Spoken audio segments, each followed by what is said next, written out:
Kailangan po tayo ng gasolina. Pasensya na po. Talaga po tayo. Hindi tayo pumunta doon.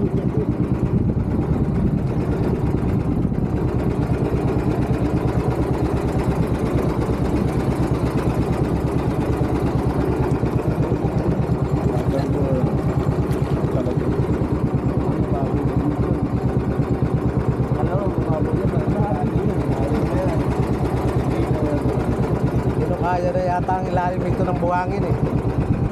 Kinukaya na ang ilalim nito.